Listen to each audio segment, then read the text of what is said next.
Sinaktan ako ng asawa ko sa harap ng buong pamilya niya at nang dumating ang mga pulis, nagpanggap siyang nahulog lang ako sa hagdanan pero hindi niya inakala ang gagawin ko pagkatapos.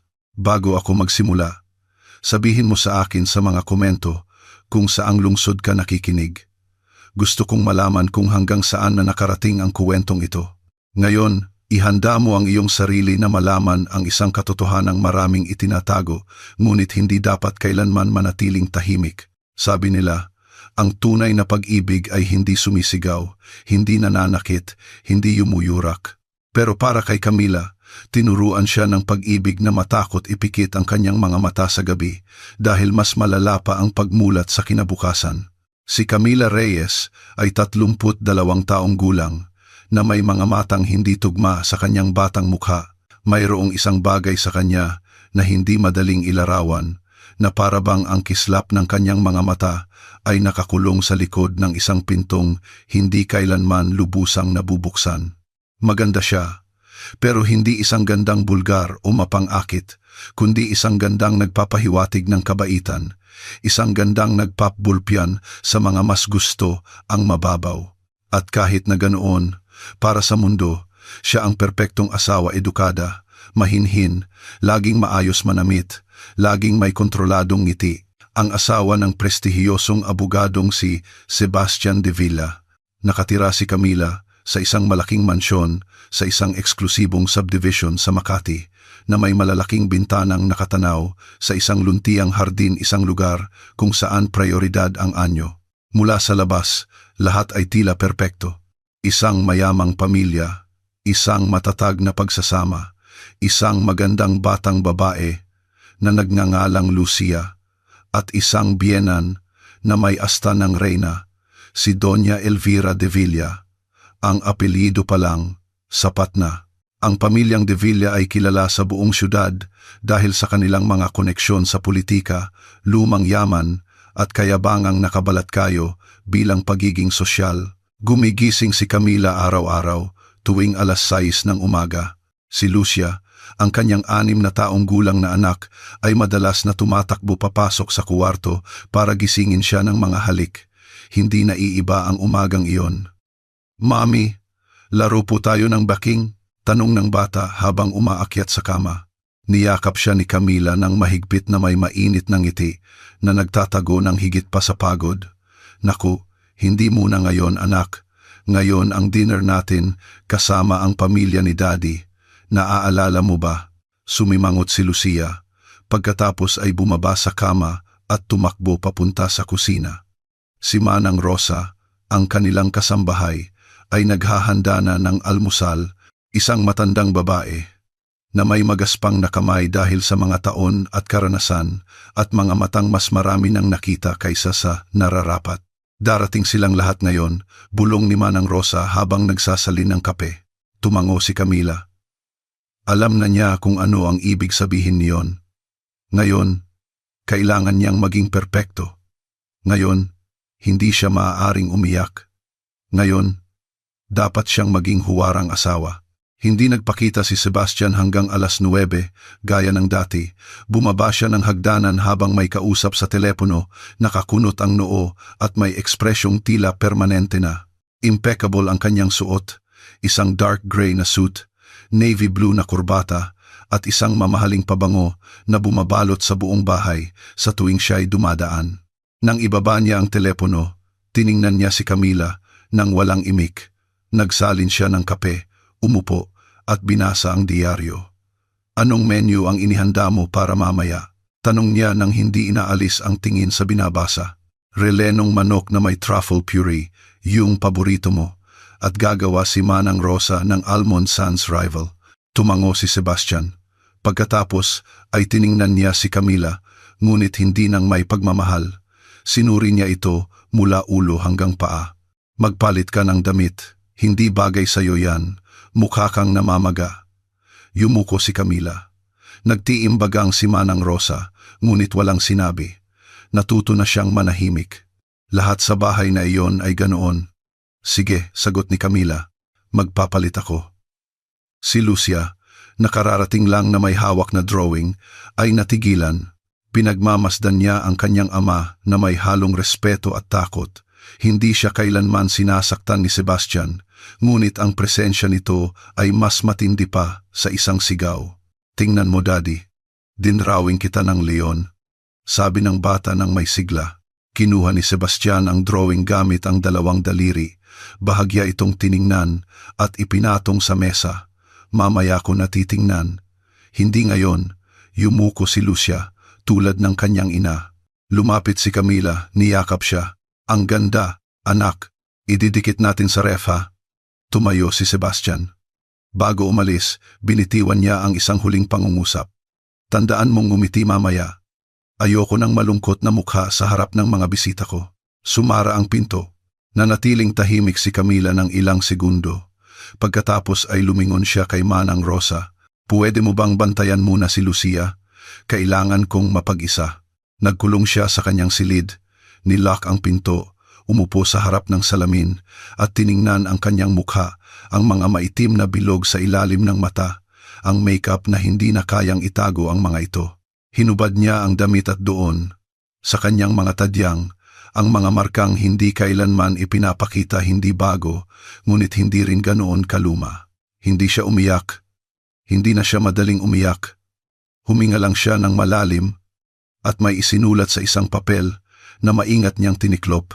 Itinago niya ito sa kanyang pitaka tulad ng ginawa niya ng maraming beses na. Nang hapong iyon, naging abala ang buong bahay. Nililinis ni Manang Rosa ang dining room. Dumating si Doña Elvira na may karaniwang pag-uugali, taas noo, matatag na lakad, malumanay na boses ngunit may talim. Nakahanda na ba ang puting mantel? Huwag yung mga mumurahing imitasyon na gusto mo, ha? Sabi niya kay Camila nang hindi man lang tumitingin sa mata. Opo, ma'am. Lahat po ay ayon sa gusto ninyo. Sana nga, darating ngayon si Congressman Ferreira kasama ang asawa niya. Ayokong isipin nilang ang pamilyang ito ay hindi inaasikaso ng maayos ng isang babaeng galing sa kung saan lang. Hindi sumagot si Camila. Alam niyang anumang salita ay gagamitin laban sa kanya. Dumating si Esteban, ang bayaw ni Sebastian, maya-maya, laging may pilit ng ngiti, de-brand na damit at mayabang na ugali. Lumapit siya kay Camila na may hawak na kupita ng alak. Kumusta na ang ating trophy wife? Handa na ba para sa palabas mamaya? Wala ako sa mood, Esteban. Kailan ka ba nagka-mood? Kaya laging mainit ang ulo ng kapatid ko. Lumayo si Camila. Pinanood ni Manang Rosa ang lahat mula sa kusina. Mahigpit na hawak ang basahang hawak niya. Nang magsimulang dumating ang mga bisita, si Camila ay naka-makeup na, ayos ang buhok, at suot ang isang eleganteng itim na damit na pinili ni Sebastian ilang linggo na ang nakalipas. Si Lucia ay nakasuot ng puting damit na may lace, katulad ng isinuot ni Camila sa kanyang unang event kasama ang mga de Villa. Ipinakilala siya ni Sebastian sa lahat ng may ensayadong ngiti. At ang aking asawa, ang hiyas ng pamilyang ito. Tumango si Camila na may peking ngiti. Sa loob-loob niya, pinagpapawisan ang kanyang mga kamay. Habang naghahapunan, nagsalita si Congressman Ferreira tungkol sa politika, negosyo, at kung gaano kasama ang sitwasyon ng bansa. Sumingit si Sebastian na may matitinding opinyon. Lahat ay tumatawa. Si Camila ay nagsasalin ng alak, nag-aalok ng tinapay at tahimik na naglilinis ng maliliit na dumi. Walang tumitingin sa kanya, walang nakapansin sa panginginig ng kanyang mga daliri. At ikaw, Camila, kailan ka huling nagsabi ng isang bagay na interesante? Tanong ni Sebastian ng malakas, na nagdulot ng tawanan. Tiningnan siya ni Camila. Katahimikan, tumatawa ang kongresista. Ang asawa nito ay nagkunwaring walang narinig. Siguro dapat kang magbasa pa para naman magkaroon ka ng opinyon, patuloy ni Sebastian. Mula sa pintuan ng kusina, hinigpitan ni Manang Rosa ang hawak sa kanyang delantal. Yumuko si Lucia. Lumunok si Camila. Ngumiti. Tumayo. Excuse me, pupunta lang ako sa banyo. Pumasok siya, isinara ang pinto, sumandal sa kahoy. Nanginginig ang kanyang mga binti. Sa wakas, isang luha ang pumatak. Isa lang. Tiningnan niya ang kanyang refleksyon. Kumalat ang kanyang eyeliner. Pinunasan niya ito ng tissue at pagkatapos ay nakarinig ng mga katok sa pinto. Ang boses ni Sebastian mahina ngunit matatag. Camila, lumabas ka na. Huwag kang gumawa ng eksena. Alam mo kung paano nagtatapos ang mga ito. Hindi siya sumagot. Binabalaan kita. Huwag mo akong ipahiya ngayong gabi. Huminga ng malalim si Camila. Binuksan ang pinto. Okay lang ako. Kailangan ko lang ng hangin. Hindi. Hindi ka okay at napapagod na ako sa'yo. Sebastian, pakiusap. Dahan-dahan siyang lumapit. Isang ngiti ang gumuhit sa kanyang mukha, ngunit malamig ang kanyang mga mata. Ngayong gabi, hindi ka magsasalita o makikipagtinginan. Ngiti ka lang. Naintindihan mo? Okay. Hindi. Sabihin mo, gusto kong marinig. Opo, Sebastian, gagawin ko ang sinabi mo. Lumapit pa siya, ipinatong ang kamay sa kanyang mukha at sa isang mabilis na kilos, ibinaba ito. Ang malutong na tunog ng isang sampal ang bumasag sa katahimikan ng pasilyo. Hindi sumigaw si Camila, ipinikit lang ang kanyang mga mata. Sa likod ng bahagyang bukas na pinto ng silid ni Lucia, isang maliit na anino ang nanginginig. Nakita ng bata ang lahat. Nakita ng bata ang lahat. Si Lucia, na may maliliit na matang sumisilip sa likod ng bahagyang bukas na pinto, ay naging saksi sa sandaling iyon na hindi kailanman ikukuwento ng kanyang ina. Hindi niya lubos na nauunawaan ang kanyang nasaksihan, ngunit may kakaibang naramdaman sa kanyang dibdib. Hindi na ito takot ng isang bata. Ito ay iba na. Isang tahimik na alarma na nagsasabing mayroong isang bagay na napakasama. Nanatiling tulala si Camila ng ilang segundo. Nagniningas ang pisngi, mahigpit ang mga labi, at nakapikit ang mga mata. Hindi siya umiyak, hindi gumawa ng ingay, huminga lang ng malalim. Tiningnan siya ni Sebastian na parang isang bagay na nawalan ng halaga. Ang kanyang ekspresyon ay walang bahid ng pagsisisi, ni pagkainis man lang, kalmado ito, isang masamang kapayapaan. Tandaan mo ang sinabi ko, bulong niya bago bumalik sa dining room. Naiwan si Camila mag-isa sa pasilyo. Alam niyang hindi siya maaaring manatili doon. Puno ng bisita ang bahay. Hindi siya maaaring gumawa ng eksena. Wala na si Lucia sa pinto. Tumakbo na siya pabalik sa kanyang silid na kumakabog ang puso. Nagtago siya sa ilalim ng kama at niyakap ang kanyang lumang teddy bear. Pinuntahan siya ni Camila maya-maya. Lumuhod siya sa tabi ng kama. Anak, gising ka pa ba? Hindi sumagot si Lucia. Nanahimik si Camila ng ilang segundo. Alam niyang nakita ng anak, naramdaman niya, bumuntong hininga siya. Walang anuman, anak. Wala lang yon, okay ang lahat. Hindi sumagot si Lucia. Hindi na nagpumilit si Camila.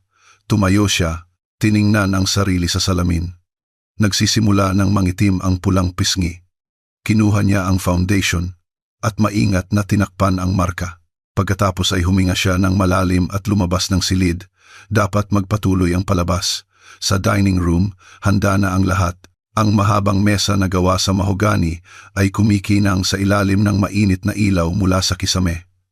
Mga kristal na kupita, pilak na kubyertos, mga serbilyetang may burda ng inisyal ng pamilya. Masayang nag-uusap ang mga bisita.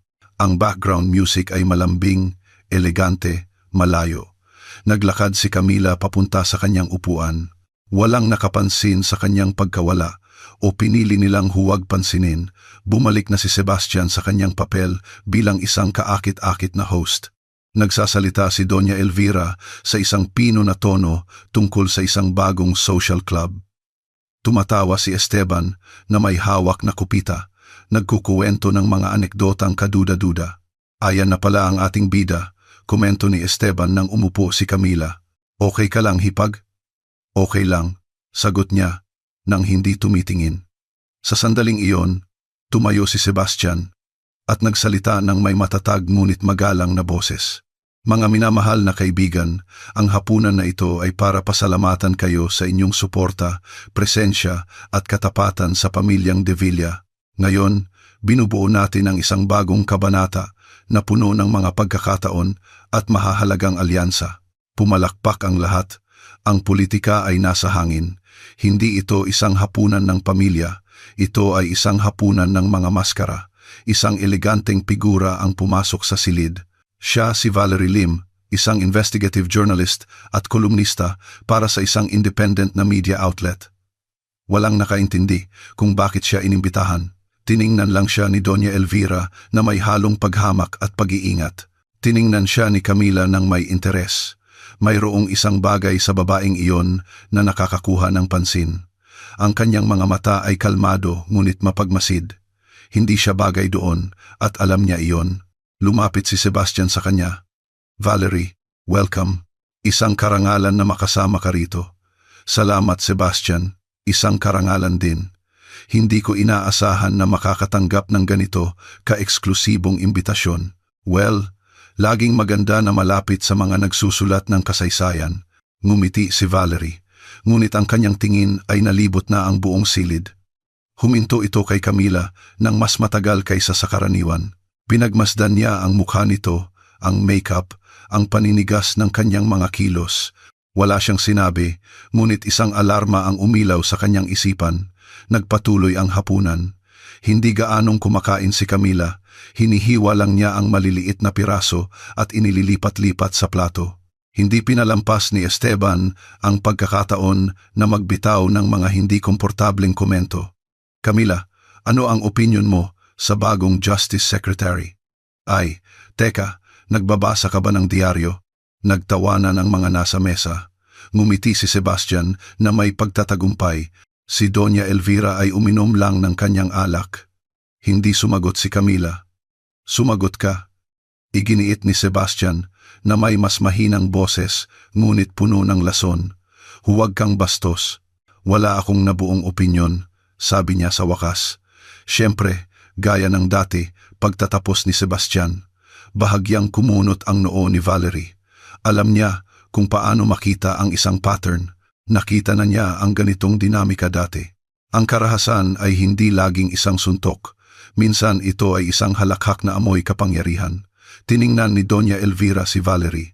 At ano ang nag-udyok sa iyo na magsulat tungkol sa politika kamakailan? Dati, nagsusulat ka tungkol sa mga mas magagaang na paksa, hindi ba? Interesado ako ngayon sa mga bagay na mas gustong itago ng iba, sagot ni Valerie nang walang pag-aalinlangan.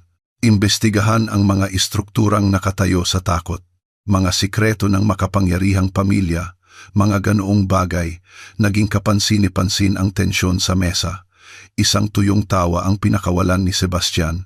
Aba, napaka-interesante. Siguro dapat kang mag-ingat. Minsan, ang sobrang paghuhukay ay nakakagat ng ahas o ng katahimikan ng iba, sagot ni Valerie nang hindi inaalis ang tingin kay Camila. Nagpatuloy ang hapunan, ngunit mas naging mabigat ang kapaligiran. Dumating ang dessert, Almond Sans rival. Hindi tumikim si Camila ni isang kagat. Gusto na lang niyang matapos ang lahat. Pupunta lang ako sa banyo, sabi niya nang mahina at tumayo. Naghintay si Sebastian ng ilang segundo, pagkatapos ay tumayo rin at sumunod sa kanya. Naglalakad si Camila sa pasilyo papunta sa banyo sa itaas. Nang makarating siya, nasa likod niya si Sebastian. Anong ginagawa mo? Tanong niya.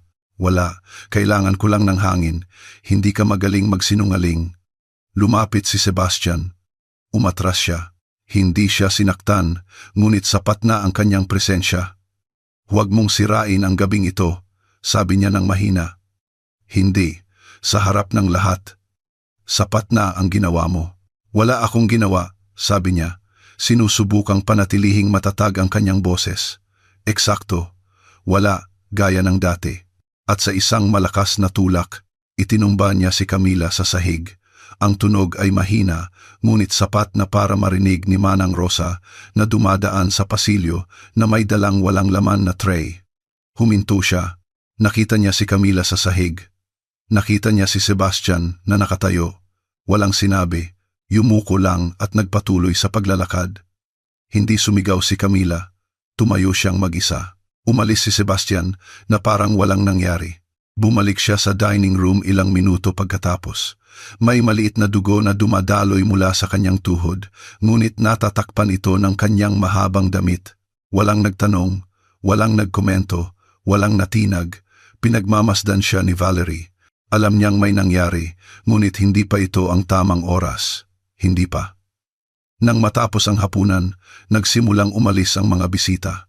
Nagpaalam si Sebastian nang may mga yakap, nag-aalok si Esteban ng mga huling inumin, namimigay si Doña Elvira ng mga peking ngiti.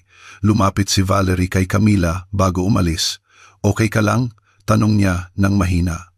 Tiningnan siya ni Camila, nag-alinlangan, yumuko. Okay lang ako. Salamat sa pagpunta. Hindi na nagpumilit si Valerie, ngunit alam niyang kailangan niyang bumalik. Nang makaalis na ang lahat, nagkulong si Camila sa silid, kasama si Lucia. Natagpuan niyang tulog, yakap-yakap ang kanyang teddy bear. Hinaplos niya ang buhok nito. Gusto niyang umiyak. Hindi niya ginawa. Bumaba siya sa kusina. Hinanap ang kanyang cellphone. Wala doon. Hinanap sa kanyang bag. Walang laman. Tiningnan ang mga drawer. Wala. Umakyat siya sa opisina. Nandoon si Sebastian. Tinitingnan ang kanyang email. Nasaan ang cellphone ko? Hindi man lang siya tiningnan. Nasa akin. Bakit nasa iyo?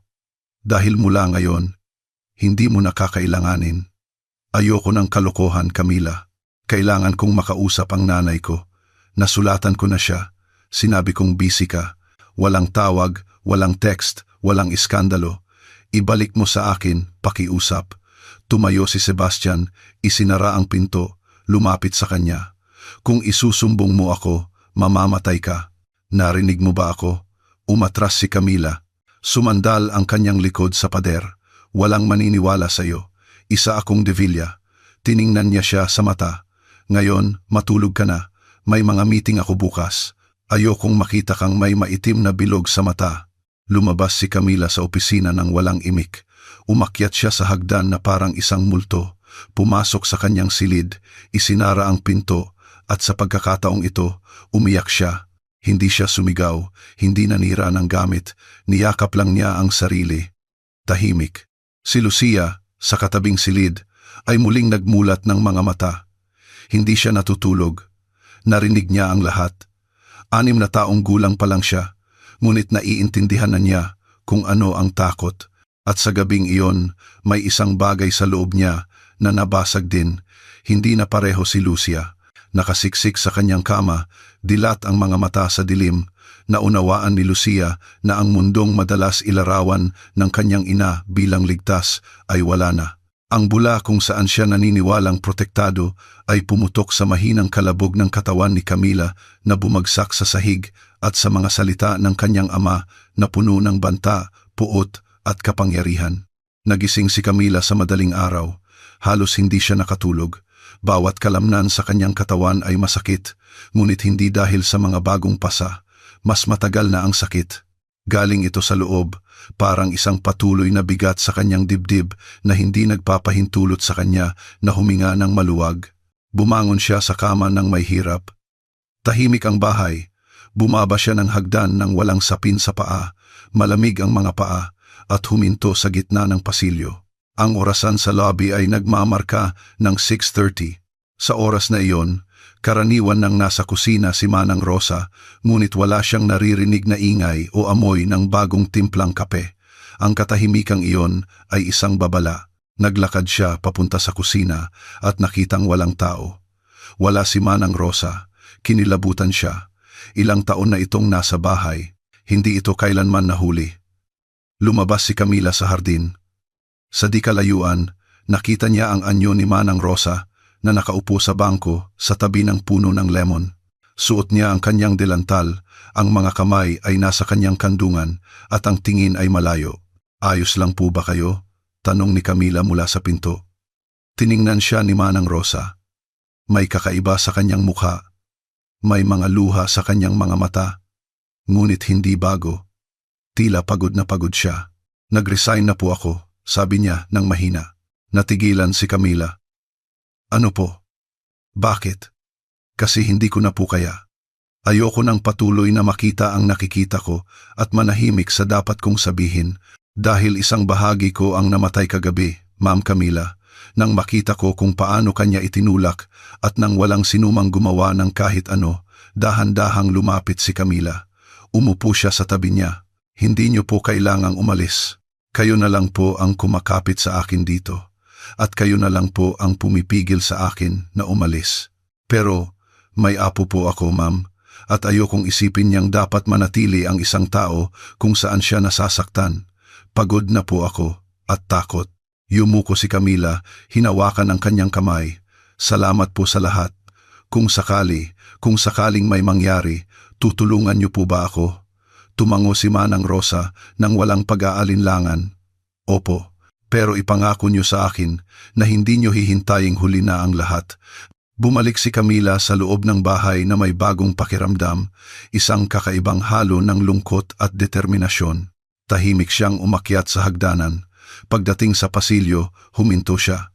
Bahagyang bukas ang pinto ng kanyang silid. Tulog pa si Lucia. Ayaw siyang gisingin ni Camila. Nagpunta siya sa banyo, naghilamos at bumalik sa kanyang silid. Habang nagbibihis, may napansin siya sa frame ng salamin, isang maliit na papel na nakadikit gamit ang tape. Kinuha niya ito. Ito ay isang drawing ni Lucia. Siya, ang kanyang ina, at isang puso sa gitna. Sa itaas, sa sulat bata, nakasulat, "Mami, aalagaan kita." Hindi napigilan ni Camila ang mga luha. Ito ang unang pagkakataon sa mahabang panahon na umiyak siya ng walang hiya. Ilang oras pagkatapos, napuno muli ng ingay ang bahay. Maagang dumating si Esteban na may suot na designer jacket at mapanuksong tingin. Bumaba si Doña Elvira, suot ang kanyang silk na robe na parang siya ang may-ari ng isang kolonyal na asyenda. Si Sebastian, na nakapajama pa, ay tinitingnan ang kanyang cellphone sa dining room. "Nag-almusal ka na?" tanong niya nang hindi inaalis ang tingin. "Wala akong gana," sagot ni Camila. "Kumain ka. Ayoko ng eksena ngayon, darating si Attorney Godoy para mananghalian." Hindi sumagot si Camila, nagpunta lang sa kusina. Walang tao, siya na mismo ang nagtimpla ng kape. Habang ginagawa ito, napansin niyang may kausap si Sebastian sa telepono. "Oo, syempre, kokontrolin natin yan. Huwag ilabas sa media.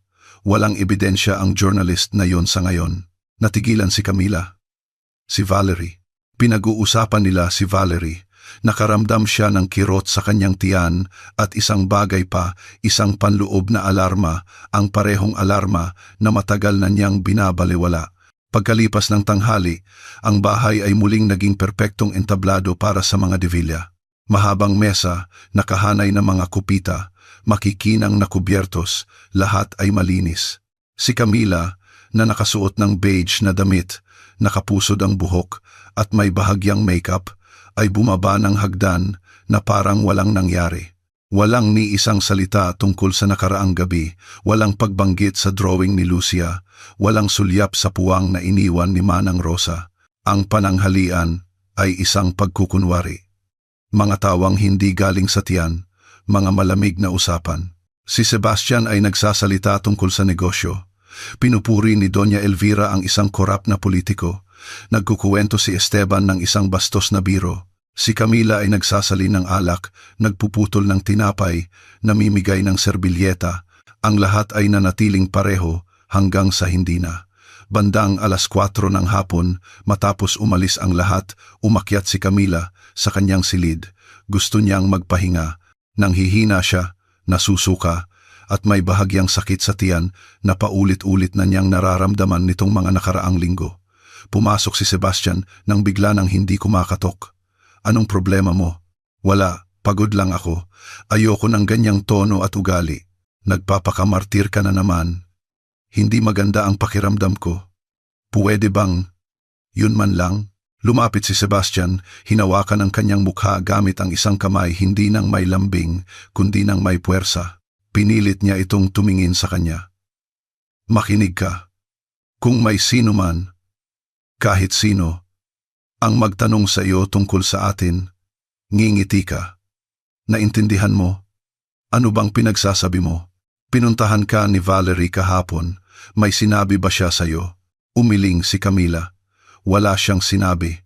Kung magpapakita siya ulit, sa akin mo unang sasabihin, gusto niyang sirain ang pamilyang ito. Hindi ko hahayaan." Hindi sumagot si Camila. Binitawan ni Sebastian ang kanyang mukha at lumabas ng silid. Walang hapunan ng gabing iyon. Kumain si Lucia sa kanyang silid habang nanonood ng cartoons. Si Camila ay nanatiling nakaupo sa gilid ng kama, napatay ang ilaw, lumalala ang sakit sa kanyang tiyan, ngunit wala siyang sinabi. Hindi siya humingi ng tulong. Pagkalipas ng hating gabi, bumangon siya para uminom ng tubig, naglakad ng walang sapin sa paa sa pasilyo, suot ang kanyang pantulog. Patay ang mga ilaw, tulog ang bahay, o iyon ang akala niya. Pagdating sa hagdanan, isang anino ang gumalaw sa likod niya. Isang kamay ang humawak ng mahigpit sa kanyang braso. Saan ka pupunta? Si Sebastian, kukuha lang ako ng tubig. Sagot niya, takot, sinungaling. May tatawagan ka. Si Valerie. Hindi, pakiusap, Sebastian. Wala kang utang na loob, nasa iyo na ang lahat. Isang bahay, isang anak, isang apelido. At patuloy kang umaarte na parang biktima. Hindi ako umaarte. Kung ganon, manahimik ka. Manahimik ka. Tinulak niya ito. Hindi ito isang marahas na pagsabog. Ito ay isang tuyo, desidido at kalkuladong tulak. Walang oras si Camila na kumapit. Bumagsak ang kanyang katawan paatras. Isang kalabog. Pagkatapos ay isa pa, isang lagutok, isang pigil na daing at katahimikan. Nanatiling madilim ang bahay. Ilang minuto pagkatapos, tumakbo si Esteban pababa ng hagdan. Lumitaw si Doña Elvira sa likod niya, mahigpit na nakatali ang robe sa kanyang katawan at balisa ang mukha. Nakahandusay si Camila sa paanan ng hagdan.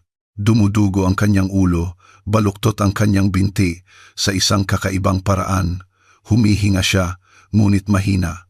Bumaba si Sebastian ilang segundo. Pagkatapos, nagpapanggap na nag-aalala. Diyos ko, Camila, anong nangyari? Tiningnan siya ni Doña Elvira ng diretso sa mata. Sabihin mo sa kanila, aksidente. Ano, gawin mo na ngayon. Sabihin mong nahulog siya. Nasa kwarto ka. Narinig mo ang lahat. Naintindihan mo? Tumango si Sebastian. Agad na nagbago ang kanyang mukha, pagkabalisa, desperasyon, mga peking sigaw. Tulong! Nahulog ang asawa ko. Camila, pakiusap. Tumawag si Esteban sa emergency. Ilang minuto pagkatapos, napuno ng mga paramedic, ilaw, at boses ang bahay. Dumating ang pulisya. Si Sebastian, perpekto sa kanyang pag-arte, ay isinalaysay ang nangyari. Tulog ako. Nakarinig ako ng kalabog. Tumakbo ako at nakita ko siyang nakahandusay. Nakakatakot. Si Camila, na halos walang malay, ay naririnig ang kanyang mga salita na parang galing sa isang malayong lagusan. Gusto niyang magsalita, sabihin ang totoo, ngunit hindi niya ginawa. Hindi pa.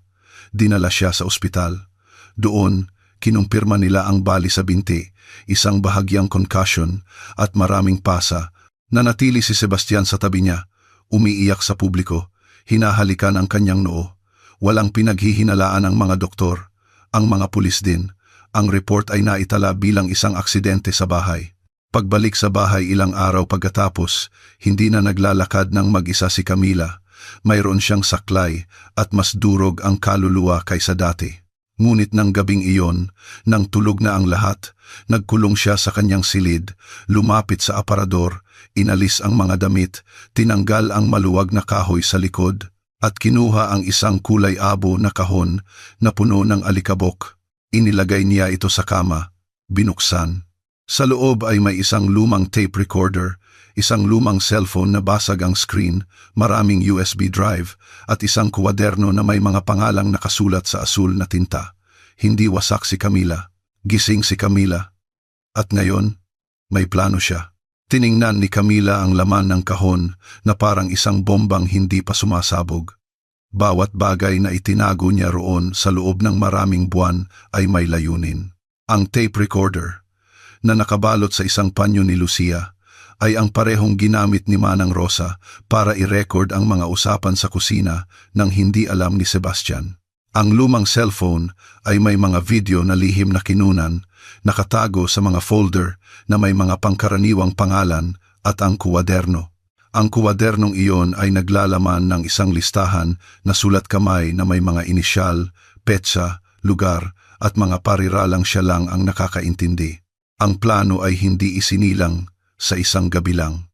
Matagal na itong nabubuo sa kanyang isipan tulad ng isang butong itinanim sa basang lupa, naghihintay ng tamang sandali para sumibol. Umupo si Camila sa gilid ng kama. Malakas ang ulan sa labas. Ang tunog ng mga patak na tumatama sa bintana ay nagpapakalma sa kanya.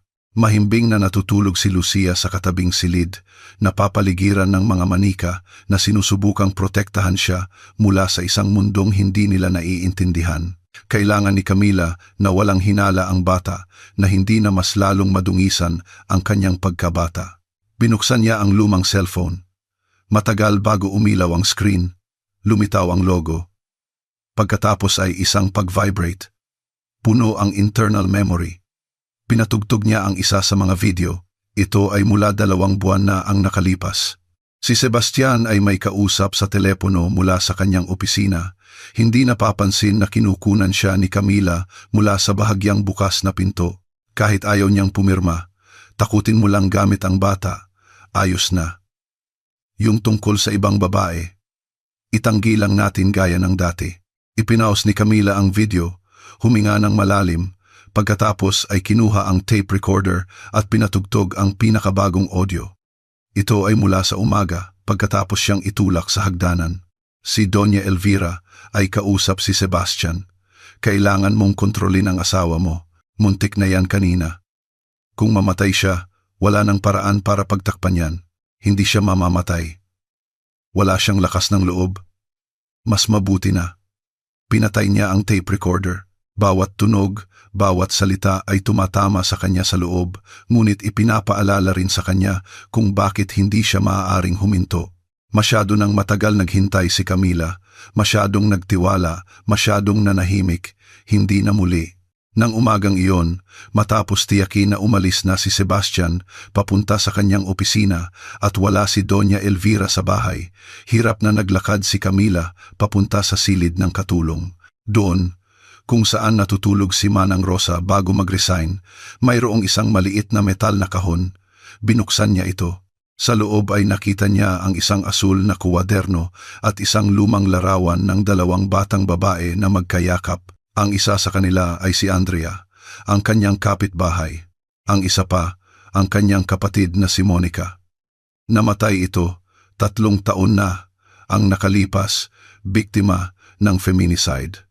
Ang pumatay ay ang kanyang partner, nakalaya ito dahil sa kakulangan ng ebidensya. Simula noon, naging isang tahimik na aktivista si Andrea. Hindi siya lumalabas sa media, hindi gumagawa ng ingay, ngunit tumutulong sa mga babaeng nasa sitwasyong katulad ni Camila. Siya ang nagturo sa kanya kung paano mag-record ng hindi nahuhuli, kung paano protektahan ang mga file, kung paano magtago ng ebidensya nang hindi nag-iiwan ng digital na bakas. Sumulat si Camila ng isang tala sa papel, inilagay sa sobre, at isinilid sa ilalim ng pinto ng apartment ni Andrea nang hapong iyon habang wala si Sebastian. Alam niyang hindi siya maaaring magpadala ng mensahe mula sa kanyang mobile dahil kinokontrol ni Sebastian ang lahat. Ang sobre ay nagsasabi lamang, "Handa na ako." Nang gabing iyon, tumawag si Andrea sa landline ng bahay. Si Doña Elvira ang sumagot. "Hello," sabi niya ng may tuyong tono. "Magandang gabi. Ako po, yung kapitbahay niyo sa 3B. Kailangan ko pong makausap si Ma'am Camila. Urgent po. Tungkol po sa delivery ng package na in-order niya." Sandali. Ipinasa niya ang telepono kay Camila nang hindi man lang tumitingin. "Kapitbahay mo raw. Huwag kang magtagal." Kinuha ni Camila ang telepono. "Andrea, hihintayin kita sa basement ng building ng 10. May utang na loob sa akin ang guard. Huwag kang magsalita, bumaba ka lang." Tumango si Camila ng tahimik. Ibinaba ang telepono. Sakto 10:00 na may saklay at mahabang coat, bumaba siya gamit ang elevator. Umuulan pa rin, madilim ang basement. Naghihintay si Andrea sa tabi ng kanyang kotse, naninigarilyo. "Alam kong darating ang araw na ito," sabi niya ng diretsahan. Lumapit si Camila, hirap huminga. "Nasa akin na lahat. Mga video, oo, mga audio rin, mga pangalan, petsa, at may isa pa, may isang network. Hindi nag-iisa si Sebastian. May mga hukom, politiko, doktor at pera. Maraming pera. Itinapon ni Andrea ang sigarilyo sa sahig at inapakan. Ibigay mo sa akin, ako na ang mag-aabot. May mga kontak ako, magtiwala ka sa akin, hindi ko kaya. Kapag nalaman niyang nawala ko ang mga original, papatayin niya ako. At hindi yan metaphor. Tiningnan siya ni Andrea nang may katigasan. Kung ganon, gumawa ka ng kopya.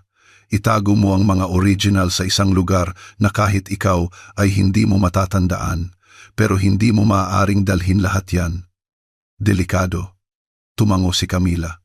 Si Valerie, yung journalist, interesado siya, pero ayaw niyang kumilos nang walang matibay na ebidensya. Kung maglalabas tayo ng kahit ano, nang walang basehan, dudurugin tayo ng mga taong ito. Ipinahid ni Camila ang kamay sa kanyang noo. Pinagpapawisan siya. May mali. Hindi maganda ang pakiramdam ko nitong mga nakaraang araw. Napapagod ako. Masakit ang buong katawan ko. Pinagmasdan siya ni Andrea nang malapitan. Nagpatingin ka na ba sa doktor? Hindi. Kinokontrol ni Sebastian ang mga appointment ko, ang mga lakad ko, pati na ang mga gamot ko. Kailangan mong magpatingin. Mas malaki ito kaysa sayo, Camila. At kung babagsak ka, walang magpoprotekta kay Lucia. Ang mga salitang iyon ay parang isang direktang saksak. Mariing tumango si Camila. Nagpaalam sila. Maingat siyang bumalik sa kanyang bahay. Walang nakapansin sa kanyang pagkawala. Nang madaling araw na iyon, sa dilim ng kanyang silid, nakaramdam siya ng matinding sakit sa tiyan. Nagbaluktot siya sa kama ng walang ingay. Ayaw niyang mag-alala si Lucia. Ayaw niyang maghinala si Sebastian. Ang sumunod na araw ay isang bangungot. Mainit ang ulo ni Sebastian. Nagdadabog ng mga pinto. Nagsasalita sa telepono ng may agresibong tono. May nangyari sa kanyang opisina. Hindi nagtanong si Camila. Naglalakad si Doña Elvira sa bahay na may hawak na rosaryo. Nagdarasal. Ngunit ang kanyang mga dasal ay hindi dahil sa pananampalataya, kundi dahil sa takot. Alam ng pamilyang iyon na may paparating, naaamoy nila. Si Lucia ay naglalaro sa sahig gamit ang kanyang mga building blocks. Nakayuko, ang katahimikan ay nanahan na sa kanyang maliit na kaluluwa. Pagsapit ng gabi, nagkulong si Camila sa banyo. Sumuka siya, nanginginig. Tiningnan ang sarili sa salamin. May maitim na bilog sa mata, maputlang mukha, tuyong mga labi. Umupo siya sa inidoro, niyayakap ang sarili. May mali, hindi lang ito stress. Nagdesisyon siya, kinabukasan, magpapanggap siyang magsisimba. Hindi tatanggi si Doña Elvira doon, tatawag siya ng taxi, diretso siyang pupunta sa ospital. Ganoon nga ang ginawa niya. Pumasok siya sa medical center na may suot na sunglasses, nakalugay ang buhok at simpleng damit. Nagpakilala siyang Camila Ramirez, isang apelidong ginagamit niya sa kanyang lihim na bank account. Humingi siya ng general check-up. Bata ang doktor, maaasikaso, kinuha ang kanyang presyon. Nagtanong siya, mula kailan niyo po nararamdaman ang mga sintomas na ito? Ilang buwan na po, pero lumala kamakailan. Mabilis akong mapagod, nasusuka, nahihilo, at laging masakit ang katawan. Gagawa po tayo ng ilang tests. Sige po, tumango si Camila. Halos 2 oras siyang naghintay. Bumalik ang doktor na may seryosong mukha. Mrs. Ramirez, may mga alterations po sa inyong tests. Kailangan po nating gumawa ng CT scan. Ano pong ibig sabihin yan? Ayoko pong pangunahan, pero maaaring isang seryosong bagay po ito. Mayroon po ba kayong family history ng cancer? Natulala si Camila. Lumabas siya ng ospital na tuyo ang lalamunan. Ang salitang iyon ay umalingaw-ngaw sa kanyang isipan. Hindi siya direktang umuwi. Naglakad siya ng ilang kanto. Umupo sa isang bangko sa parke. Tumawag mula sa isang public phone kay Andrea. Kailangan kitang makita. Ngayon, ng gabing iyon, sa apartment ni Andrea, sinuri nila ang lahat ng material. Kinopya ni Andrea ang mga file sa 2 hard drive, pagkatapos ay itinago sa isang kahon na gawa sa kahoy na ibinaon niya sa isang malaking paso sa balkonahe. Walang makakahanap nito, sabi niya. Ngayon, kailangan na lang natin itong ibigay kay Valerie. Tumayo si Camila. Maputla siya, nahihilo. Pupunta lang ako sa banyo. Ilang minuto siyang nawala. Hinanap siya ni Andrea. Natagpuan niya itong walang malay sa sahig. Nagising siya sa sofa na may kumot at isang ice bag sa noo. Kailangan nating pumunta sa emergency, sabi ni Andrea. Hindi. Kapag nalaman ni Sebastian, mas gugustuhin mo pang mamatay kaysa harapin siya? Hindi sumagot si Camila. Umupo si Andrea sa tabi niya, hinawakan ang kanyang kamay. Sasabihin ko sa iyo ng diretso, ang kapatid ko ay inakala rin niyang kaya niya ang lahat, na malakas siya, na kaya niyang tiisin, na kaya niyang baguhin, yung lalaki. At alam mo ba kung anong ginawa nila sa kanya? Pinatay nila siya, iniwan sa isang kanal. Isinara ng pulisya ang kaso bilang suicide. May anak ka, Camila, may ebidensya ka, may motibo ka, at may takot ka, pero hindi ka dapat nito paralisahin. Ipinikit ni Camila ang kanyang mga mata. Nagsimulang dumaloy ang mga luha ng walang kontrol. Takot ako para kay Lucia. Sinabi niya na kung magsalita ako, siya ang isusunod. Nanahimik si Andrea. Pagkatapos ay kinuha niya ang isang maliit na kahon mula sa drawer. Para sa iyo ito, isang panic button.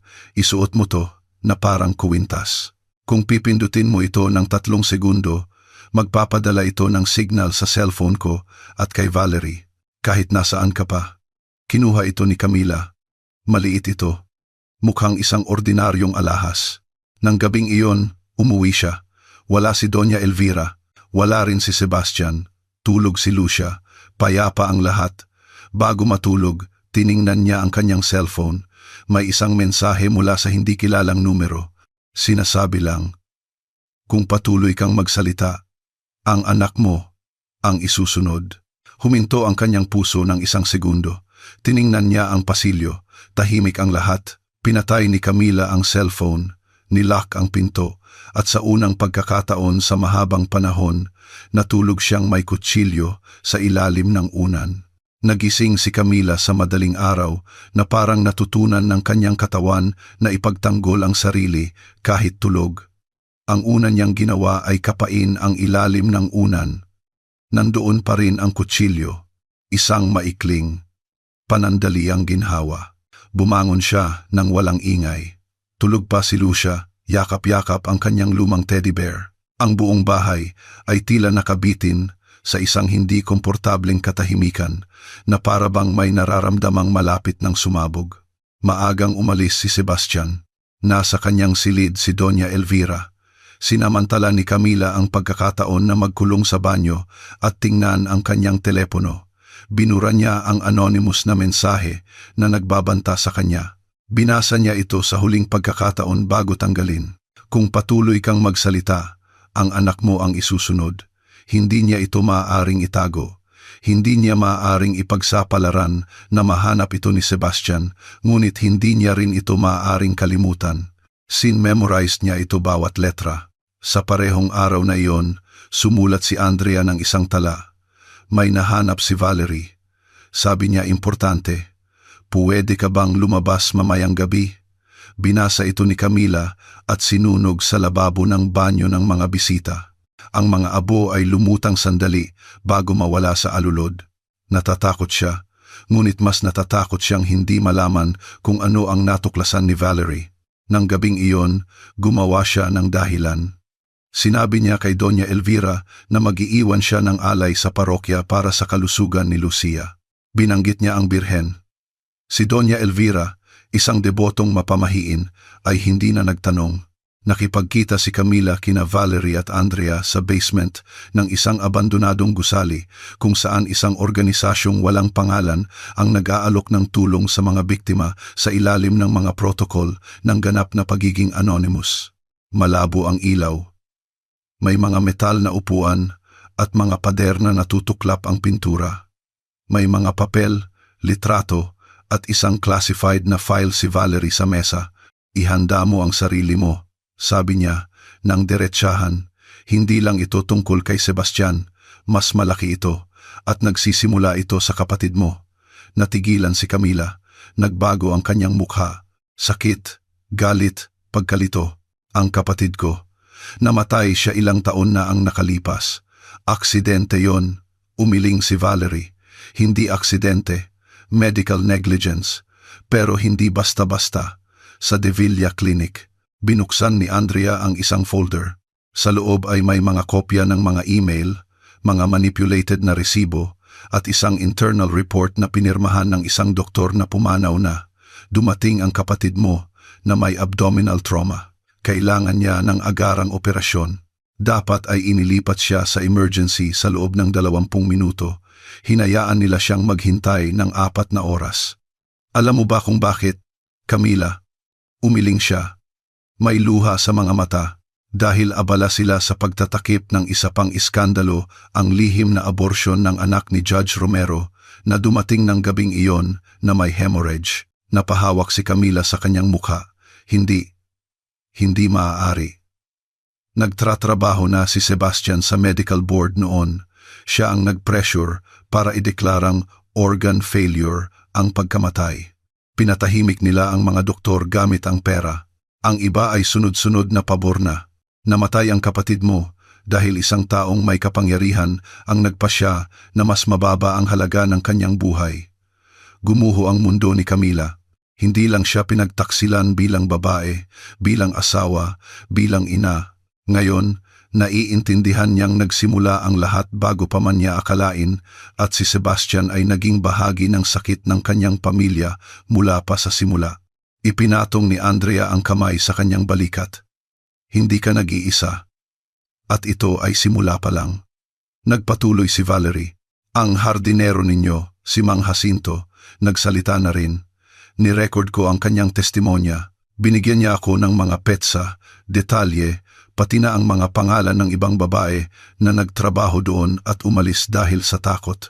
May mga pattern. May malinaw na kasaysayan ng pang-aabuso, manipulasyon at pagtatakip at lahat yon ay narito. Nakikinig si Camila na parang wala siya sa sarili. Bawat salita ay isang bagong sugat at kasabay nito, isang kislap ng isang bagay na matagal na niyang hindi naramdaman. Lakas. Umalis siya sa lugar na iyon na may folder na nakatago sa loob ng kanyang coat. Walang siyang sinabi sa daan. Sinamahan siya ni Andrea hanggang sa kanto ng kanilang building. Bago umalis, may binulong siya sa kanyang tainga. Huwag kang mamatay bago manalo, Camila. Masyado ka ng maraming nawala. Pumasok si Camila sa bahay na natatakpan ng scarf ang mukha. Walang nakapansin sa kanyang pagdating. Umakyat siya sa kanyang silid, nagkulong. Binuksan ang folder, binasa muli ang lahat, at umiyak hindi tulad ng dati na may takot o desperasyon. Sa pagkakataong ito ay isang tahimik, malalim na galit, isang pagluluksa para sa lahat ng inagaw sa kanya. Kinabukasan, may nagsimulang magkamali sa kanyang katawan, naging hindi na matiis ang sakit sa tiyan, pagkahilo, pagsusuka, matinding panghihina. Bumaba siya sa dining room na maputla ang mukha. Tiningnan siya ni Doña Elvira ng pailalim. Mukha kang bangkay. Eto na naman yang mga arte mong may sakit. Hindi sumagot si Camila. Halos hindi siya makatayo. May presentation si Lucia sa eskwela mamaya. Huwag kang absent. Tiningnan siya ni Sebastian mula sa kanyang upuan na may hawak na kape at ngumiti ka. Ang pangit mo. Umakyat muli si Camila. Nagkulong sa banyo, sumuka ng dugo. Napaluhod siya, sinubukang sumigaw ngunit walang boses. Sobra ang sakit. Nagawa niyang gumapang hanggang sa pinto. Kinalampag niya ito ng malakas. Si Lucia ang unang dumating. Mami, anong nangyayari sa'yo? Lumitaw si Sebastian sa likod. Anong ginagawa mo sa sahig? Dalhin mo ako sa ospital, bulong ni Camila. Halos walang malay. Kalahating oras pagkatapos, nasa emergency room siya. Isang bagong ospital, isa na labas sa impluensya ng mga Devilla. Agad siyang inasikaso. Nakilala siya agad ng doktor. Nauna na ang kasikatan ng pamilya. Camila Reyes, asawa ni Sebastian Devilla. Tama po ba? Mahina siyang tumango. Nagkaroon na po ba kayo ng pagdurugo dati? Opo. Pananakit, pagkapagod, pagkahilo. Ginamitan siya ng mga agarang pagsusuri, CT scan, kumpletong analysis. Agad siyang inadmit. Hindi dumating si Sebastian. Tumawag si Doña Elvira para humingi ng report, ngunit tumanggi ang doktor. Hindi nabibili ng apelyido ang klinikang iyon. 3 oras pagkatapos, dumating ang diagnosis. Pumasok ang doktor sa silid na may pigil na ekspresyon. Ginang Reyes, kinumpirma po ng pagsusuri ang pagkakaroon ng isang advanced na tumor sa inyong matris. Nagmetastasis na po ito. Hindi na po operable. Maaari po tayong magsimula ng palliative treatment pero wala na pong lunas. Nanahimik si Camila. Hindi siya agad nag-react. Pagkatapos ay tumingin siya sa bintana. Gaano katagal? Nag-iiba-iba po. Pero dapat na po tayong maghanda sa pinakamasama. Ipinikit ni Camila ang kanyang mga mata, hindi dahil sa takot sa kamatayan, kundi dahil sa mga bagay na hindi pa niya nagagawa. Hindi siya umiyak sa harap ng doktor. Naghintay siyang mapag-isa at doon, tahimik, na nakasubsob ang ulo sa unan, pinakawalan niya ang isang malalim na pag-iyak. Umiyak siya para sa sarili, para sa kanyang kapatid, para sa kanyang anak, para sa mga babaeng pinatahimik ng parehong pamilya. Umiyak siya dahil nauubos na ang kanyang oras at hindi pa niya naililigtas si Lucia. Humingi siya ng discharge kinabukasan. Alam niyang hindi siya maaaring manatili doon. Kailangan niyang kumilos, isagawa ang plano, ibigay ang impormasyon kay Valerie, protektahan ang kanyang anak. Nang hapong iyon, sinundo siya ni Andrea. Nakita niya itong mas payat, ngunit nag-aapoy ang mga mata. Alam ko nang mamamatay na ako, sabi ni Camila sa kotse. I'm sorry, bulong ni Andrea. Hindi, ayoko ng awa. Gusto ko ng hustisya. Nang gabing iyon, hindi natulog si Camila. Nagprint siya ng mga kopya ng pinakamahalagang dokumento. Sumulat ng mga liham, isa para kay Valerie, isa para kay Andrea, at isang huli na itinago niya sa ilalim ng kanyang drawer para kay Lucia. Nang matapos siya, nanatili siyang nakaupo sa tabi ng bintana, kabilugan ng buwan, at hindi na natatakot si Camila. Nagising siya na nanghihina ang katawan, ngunit mas matatag ang tingin kaysa dati. Ang kanser ay nagsimulang ubusin ang kanyang lakas, ngunit ang kanyang kaluluwa ay puno ng iisang bagay, layunin. Hindi na ito tungkol sa kanya. Hindi kailanman naging tungkol lang sa kanya. Ito ay tungkol kay Lucia, sa kanyang kapatid, kay Monica, sa mga babaeng hindi nabuhay para ikuwento ang kanilang mga istorya. At sa araw na iyon, lahat ay magtatapos. Ang charity event ng mga De Villa ay isang taunang tradisyon kung saan binubuksan ng pamilya ang mga pinto ng kanilang mansyon para sa mga politiko, negosyante, media at mga donor. Isang perpektong harapan para linisin ang kanilang imahe at magpanggap na matulungin. Espesyal ang taong ito. Ipinagdiriwang nila ang ika-12 anibersaryo ng De Villa Foundation na may live na broadcast. Alam ito ni Camila, kaya iyon ang pinili niya. 10:00 ng umaga, tinulungan siya ni Andrea na magbihis. Ang balat ni Camila ay manipis, nanginginig ang mga kamay. Sa ilalim ng mahabang damit, nakatago ang isang girdle na sumusuporta sa isang catheter. Sa kanyang ulo, isang madilim na bandana ang nagtatakip sa inagaw ng chemotherapy. Ngunit ang kanyang mga mata, nag-aapoy ang mga mata niya sa isang kaliwanagan na hindi pa nakikita ni Andrea. Sigurado ka ba? Tanong niya habang isinasara ang mga huling butones. Wala nang mas sigurado pa rito. Tiningnan siya ni Andrea sandali. Ang ganda mo. Ngumiti si Camila ng may kapaitan. Ngayon lang ako naging ganito kalaya. Dumating sila sa event sa isang gilid na pasukan. Nandoon na si Valerie kasama ang technical team na handa na. Ang mga malalaking screen na naka-install sa hardin ay nagpapakita ng mga imahe ng foundation na tumutulong sa mga mahihirap na komunidad, namimigay ng mga scholarship at pagkain. Mga kasinungalingang maingat na inedit, lahat ay handa para linlangin ang buong bansa. Naglakad si Camila sa gitna ng mga tao nang hindi gaanong nakikilala sa una. May mga bumubulong, ang kanyang kapayatan, ang bandana, ang kanyang pamumutla. Ngunit walang nagsasalita, walang gustong makaabala sa apelidong De Villa. Si Doña Elvira sa pangunahing entablado ay nagbibigay ng mga utos sa kanyang karaniwang estilo. Si Esteban ay umiinom ng whiskey mula pa 10:00 ng umaga, kinakabahan, balisa. Si Sebastian, impeccable sa kanyang navy blue suit, ay nag-iensayo ng kanyang talumpati sa harap ng salamin sa isang dressing room. Si Valerie, na nakadamit bilang isang bisita, ay sinusuri ang mga file mula sa isang tablet na konektado sa projection system. Lumapit si Camila, walang sinabi, tumango lang. Naintindihan ni Valerie, oras na, sakto 12:00, umakyat si Sebastian sa entablado. Nakatutok sa kanya ang mga kamera, nagbo-broadcast ng live ang media. Puno ng mga personalidad ang auditorium, pumapalakpak. Sinimulan niya ang kanyang talumpati na may mahinahong boses, mapanlinlang, sanay na mangumbinsi. Salamat sa inyong pagdalo, salamat sa inyong paniniwala sa amin. Ngayon, ipinagdiriwang natin ang 2 dekada ng dedikasyon, ng katarungan, ng pagiging makatao. Sinusundan ng auditorium ang ritmo na may mga peking ngiti. Tumango si Doña Elvira mula sa unang hilera. Hindi mapakali si Esteban sa kanyang upuan at biglang nagdilim ang unang screen. Pagkatapos lahat, ang boses ni Sebastian ay naputol ng isang ugong at sa loob ng ilang segundo, nagsimulang mag-project ng video ang mga screen. Ang mukha ni Camila ang lumitaw, mahina, walang makeup, may bandana sa ulo, sa harap ng isang puting pader. Ang pangalan ko ay Camila Reyes. Naging asawa ako ni Sebastian de Villa. Sa loob ng maraming taon, nagtiis ako ng tahimik, pero ngayon, tama na.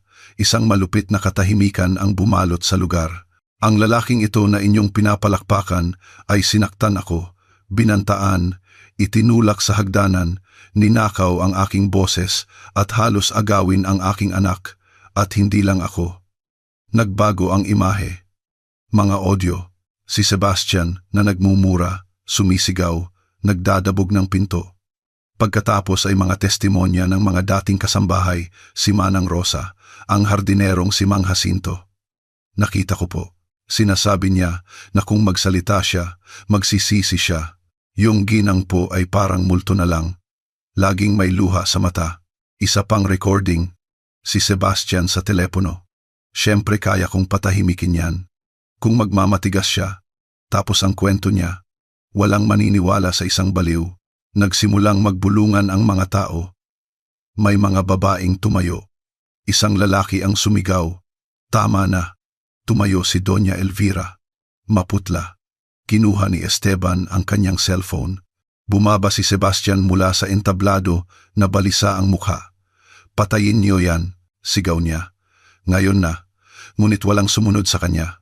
Ipinakita ng screen ang isang bagay na mas malala, mga dokumentong medikal, mga email, ebidensya ng pagtatakip sa pagkamatay ng kapatid ni Camila, mga peking resibo, mga pineking pirma.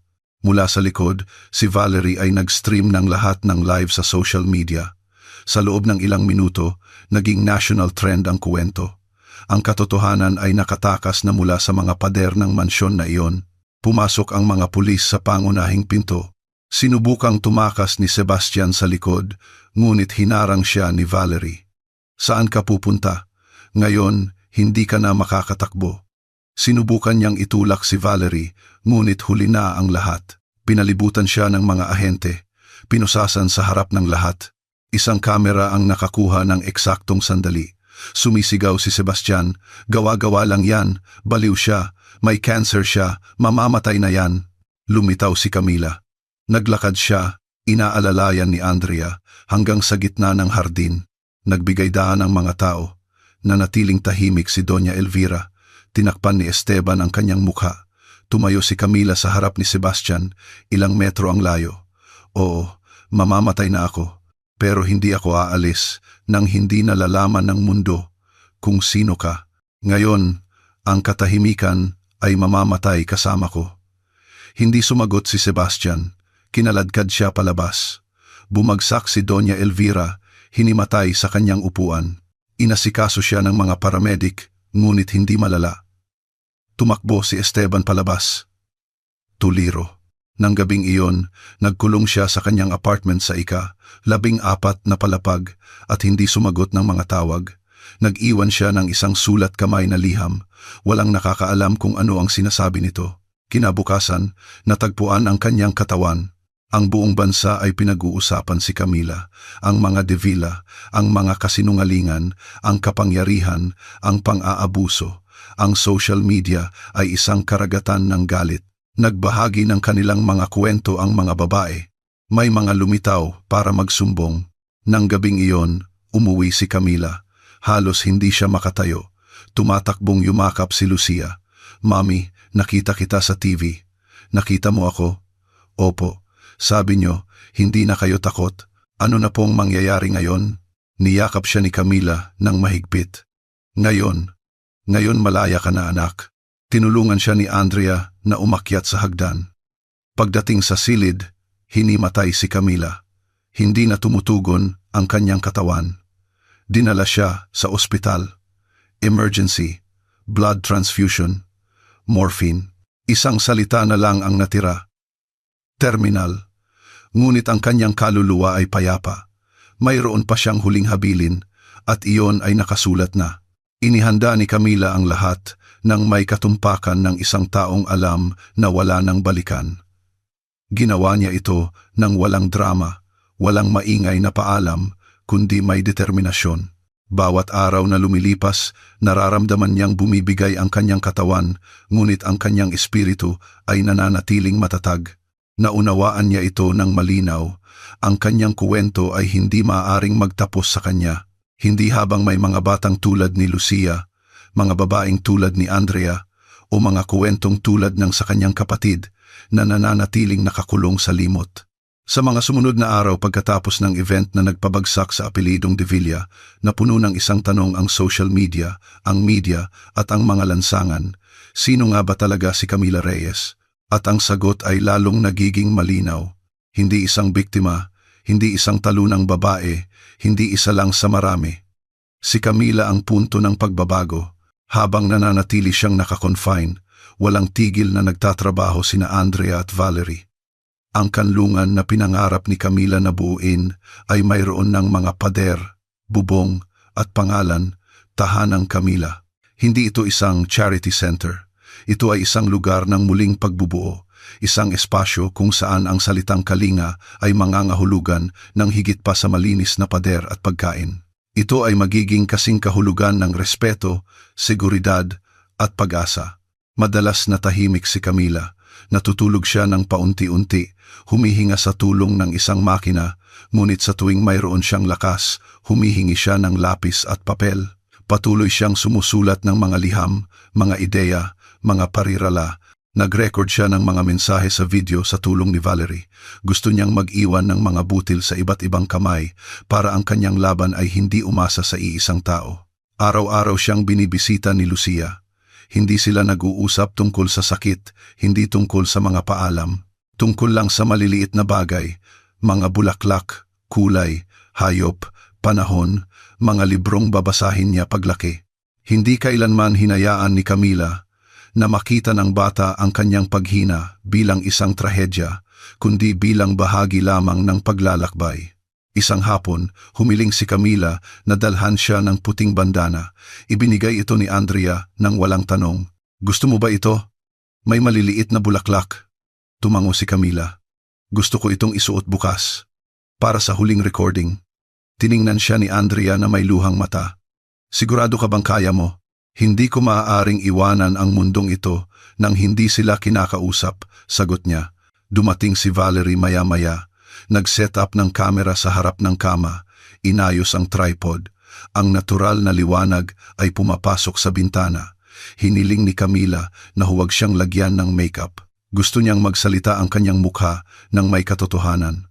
Ang mga peklat, mga marka, ang pamumutla, lahat ay dapat naroon. Tumingin siya sa lente at nagsimula. "Sa iyo, babae, na nakikinig sa akin.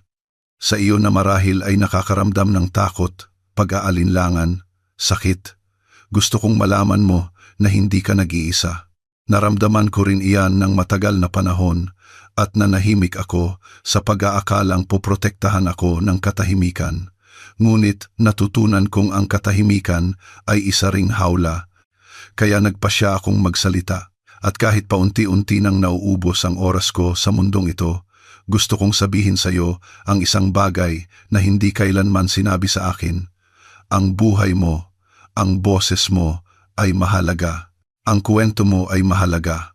At kapag naglakas loob kang ikuwento ito, marami pang iba ang gagawa nito kasama mo. Huwag mong kalimutan. Ang laban na ito ay hindi lang sa akin. Ito ay para sa ating lahat. At kahit wala na ako, kung magpasya kang magsalita, mananatili akong buhay sa iyong boses. Pinahinto ni Valerie ang recording. Umiiyak si Andrea. Hindi sa lungkot, kundi sa halo ng paghanga at malalim na sakit. Nagyakapan sila ng tahimik. Halos hindi na makaupo si Camila, ngunit ngumiti siya. Ngayon oo, bulong niya, pwede na akong magpahinga. Ilang araw pagkatapos, mabilis na humina ang kalusugan ni Camila. Ang kanyang balat ay naging mas manipis, ang kanyang mga kilos ay mas mabagal. Patuloy siyang binibisita ni Lucia, humihiga sa tabi niya at nagkukuwento ng mga kathang-isip, dinodrawingan siya ng mga bituin. Tumutugon si Camila ng mga malambot na haplos, mga salitang halos hindi marinig. Si Andrea ay nananatili sa tabi niya tuwing gabi. Binabasahan niya ito ng mga sipi mula sa mga mensaheng dumarating sa kanlungan, mga liham mula sa mga babaeng nagpapasalamat sa katapangan ni Camila, mga bagong kwento. Marami sa mga ito ay unang beses na ibinahagi, mga kasong dahil sa kanyang testimonya ay inaasikaso na ngayon. Isang gabi, habang pinapalitan ni Andrea ang tubig ng mga bulaklak, tinawag siya ni Camila ng may mahinang boses. Handa na ba ang lahat?